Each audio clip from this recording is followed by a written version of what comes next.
कई लोग कहते हैं एक बार उद्धव जी ने भागवत के एकादश स्कंद में भगवान श्री कृष्ण से प्रश्न किया। ये प्रश्न किया कि प्रभु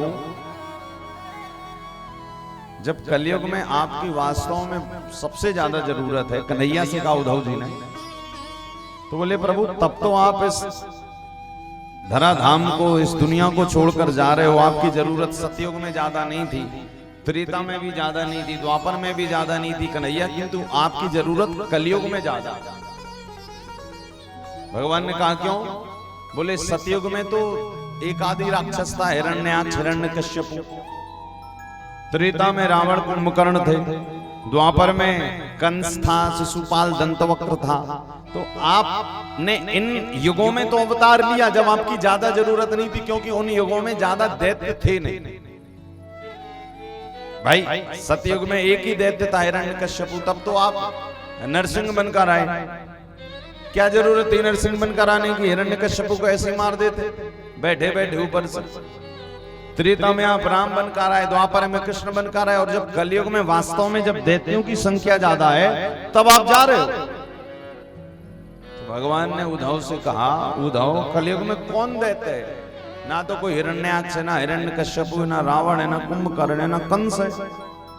तो उद्धव जी ने कहा प्रभु कलयुग में व्यक्ति कोई शरीर से हिरण्यकश्यप नहीं है, कोई रावण 10 सिर वाला नहीं है, कोई कुंभकर्ण नहीं है। तो बोले वर्तमान में कलयुग में तो घर घर में कोई ना कोई हिरण्याक्ष हिरण्यकश्यप बैठा हुआ है, कोई ना कोई रावण कंस बैठा हुआ है। कभी कभी हम आप कोई क्रोध आता है तो बन जाते हैं कि नहीं बनते? बताओ भाई, जब क्रोध आता है तब अपना फेस जो है शीशे में देख लेना कैसे भयावह हो जाता है। क्रोध आता है तो मोबाइल फोड़ना, टीवी फोड़ना, अपशब्द कहना, हम आप ही कभी कभी रावण बन जाते हैं। अब हमारे आपके तो 10 सिर है नहीं।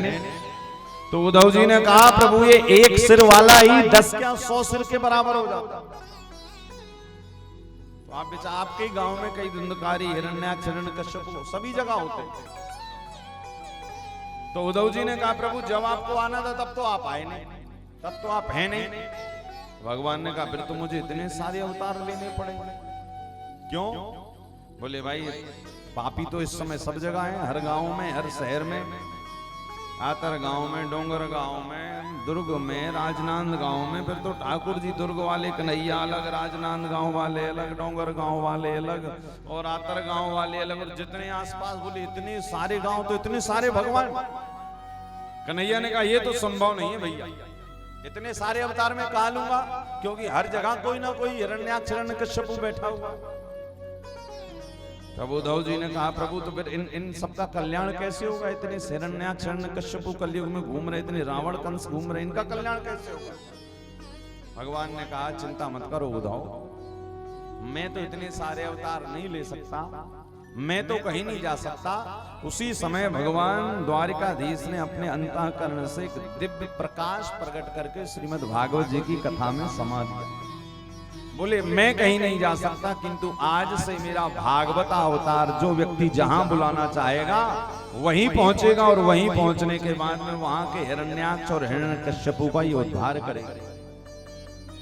जैसे आपके गांव में आ गई कथा इस पांडाल में, अब अपने अपने घर से सब लोग निकल निकल कर आ रहे हैं।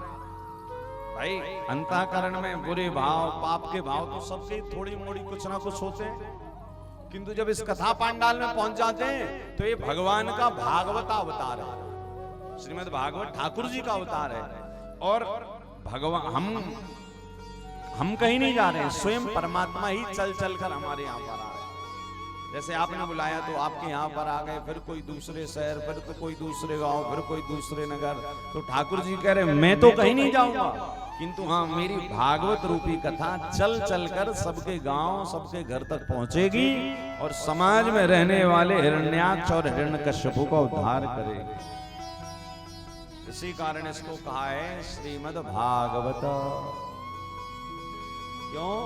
बोले साक्षात भगवान है, साक्षात गोविंद है।